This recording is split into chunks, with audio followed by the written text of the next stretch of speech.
Invest in yourself more than you invest in your job. None of the external possessions are going to make you feel anything. Put your own mask on first, right? So for me, it sounds selfish, but it's so important. In business, it's about influence. It's about selling. It's about getting your ideas across. It's not in engineering. There's a right answer and there's a wrong answer. The light turns on or it doesn't. I really enjoy going to 0 to 1. I feel like there's the most contribution. Money today, it's an amplifier of who you are. Welcome to Money Mavericks, the podcast where we explore the dynamic world of finance, investment, and entrepreneurship. I'm Kirk Drake. And I'm Daryl Hicks. Together, we're here to bring you the latest insights, expert opinions from the trailblazers who are redefining success in the financial world. Always put my own mask on first. So in that situation, I would be like, work out in the morning and then coach them in the afternoon. Yeah. And then if they cancel, because they probably will, because that's what happens with my kids too. Yeah. They're like, oh yeah, we're going biking. And I'm like, okay, cool. I'm not going to work out because we're going biking. And then we don't go biking. and then you're like, oh. How about I fix this problem? I'm going to work out anyway. And if you want to go biking, I should have the energy. We're going to go biking. Yeah. But I think that's the whole thing is, in life, how do you find ways to figure it out? It's not easy. I think I love this analogy, and it's the one that I use too, of like put your own mask on first, right? So for me, it sounds selfish, but it's so important. So going into kind of more of the money things, if you were to think of maybe your life in like 3 stages at this point of like no money, bare bones, some money, and lots of money, right? How has your view and way you approach money changed? It's so fun. Yeah, it's so different. Because I have conversations about this all the time. I coach some of the, I just, before this call, coach a guy that does $600 million a year, self-funded, very wealthy.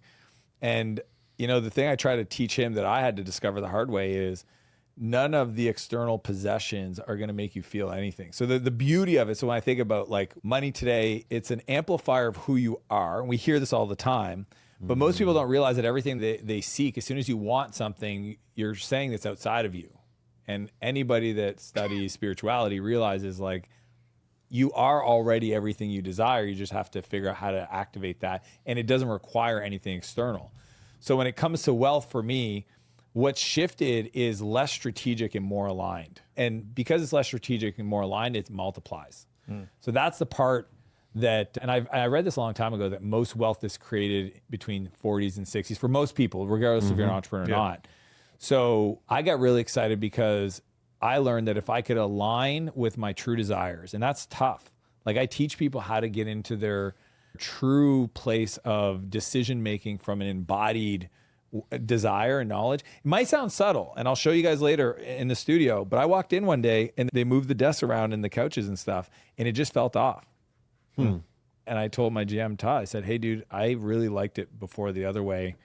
And I know you probably did it for a reason, but it just feels so like even my angel investing or desires, like I've gotten better at discernment. Well, being in touch with that moment of like, I can't explain why, I just don't like it. Yes, right. And check this out, because a friend of mine said it best to me one time. I was talking to her about it, and she's like the most enlightened spiritual person I know.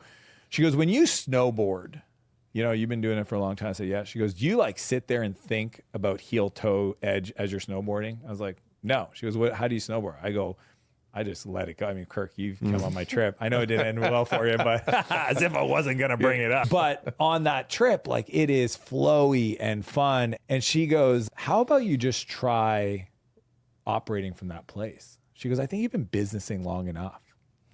And I was like, oh, snap, you're right. Like I'm still trying to go heel, toe, edge. And I didn't give myself permission to sit in my knowingness, my beingness, and then operate from that point. So anybody that's seen my life evolve over the last few years, that's all I shifted, which is I've gotten really honest with myself about what's aligned with me, not less necessarily what's strategic about me. And guess what? It turns out from a wealth creation point of view. That's huge. Yeah, because then you're truly aligned in the activities of the things you say yes to. Right. And the no's are easier. You don't even entertain them. It's a multiplier effect, not a linear. And most people, I think, create wealth linearly. And when you can start giving yourself permission to really tune into that, especially if you've had a career at it. See, I had been doing it for 25 years. So I just forgot to just get into flow and to trust in the process. I think it's such an important lesson. What's hiding like in plain sight in what you just said is the value of really knowing yourself, trusting yourself, and letting it be. I was hanging out with I won't mention the name because I don't have permission to, but an A-list celebrity who does shows in New York on a regular basis. And he was speaking to a group of entrepreneurs, and he told this story about how he would go to the head of house at the show in New York and say, make sure that the first 6 rows are filled, because that's all I can see when the lights are on. And I don't want any empty seats in the first 6 rows because it messes with my head. And I want to feel like every time I'm presenting to a full house. And one of his friends criticized him and says, well, that's pretty narcissistic. Like, you're only going to do a good show if it's to a full house. It sounds like maybe you got some work that you need to do. And he's like, you know what? You're probably right. And I probably will do the work so that it doesn't bother me as much. But for now, it's okay. I know myself, and I know that this is what I need. And I'm going to give my best possible show if all the seats that I can see are full. So it's okay. I'm going to allow myself to do this. Put your mask on first. Yeah, exactly. Put your mask on first. Know what you need. Allow yourself to request that preference. How do you connect the dots between, for them, on your relationship with money and how that impacts all of them?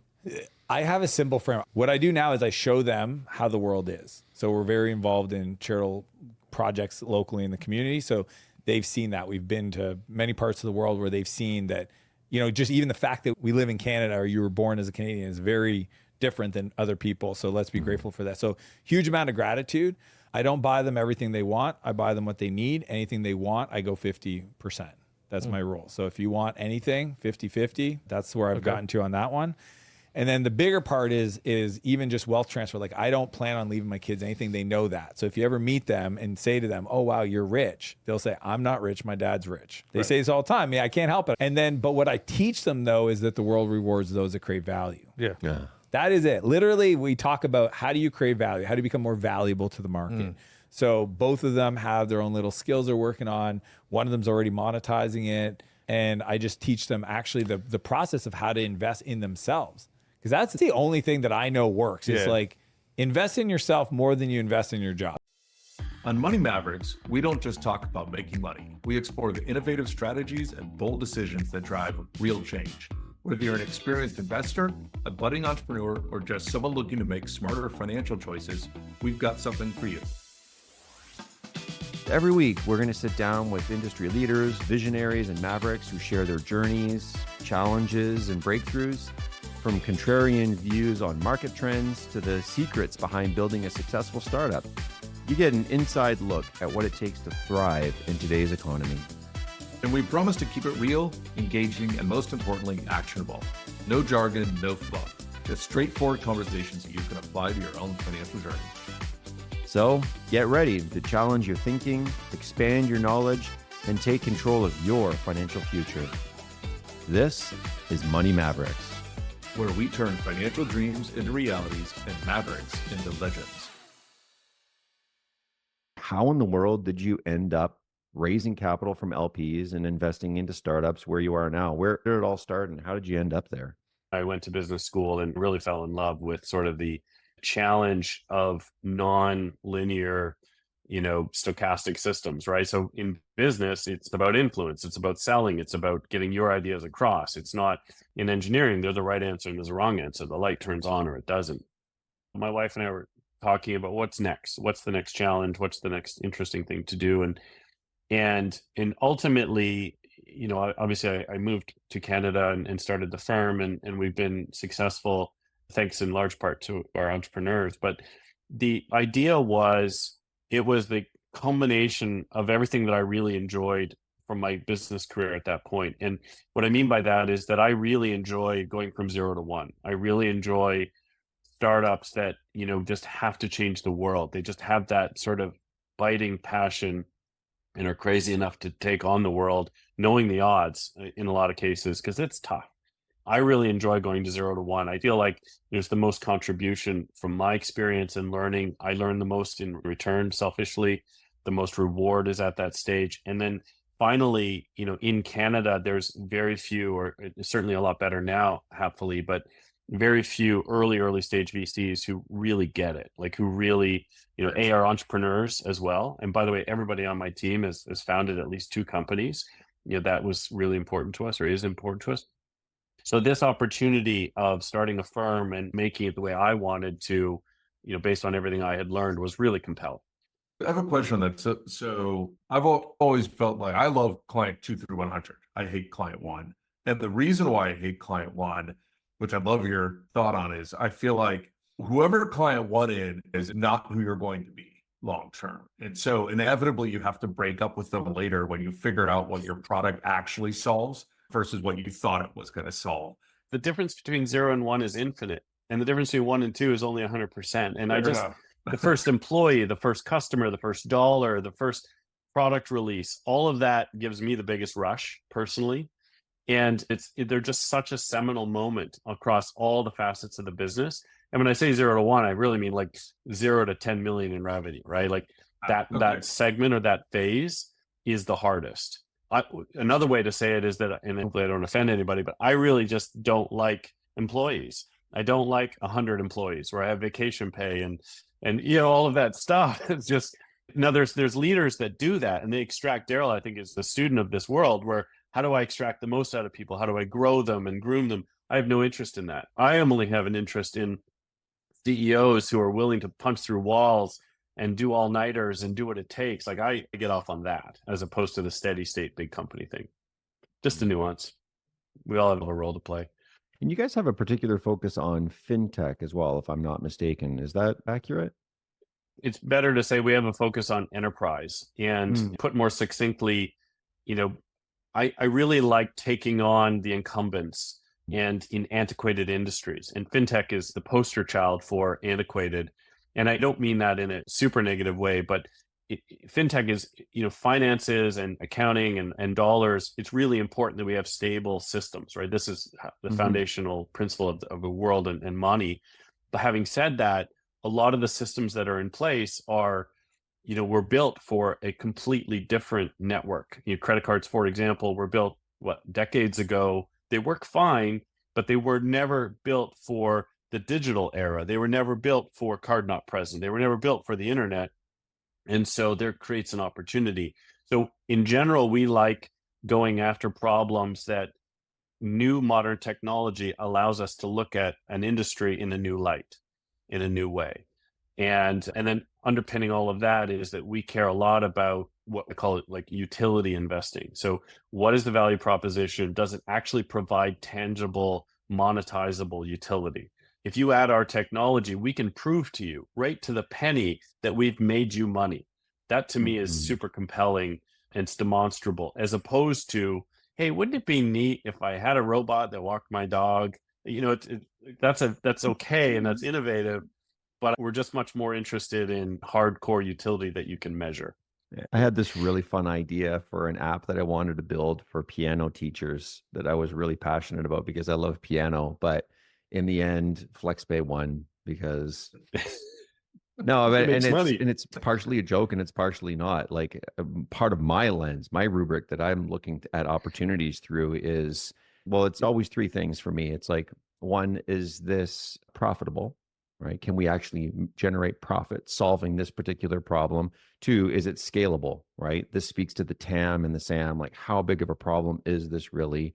And the third is that at the very least net neutral for society, but obviously what we're looking for is something that's accretive to society, right?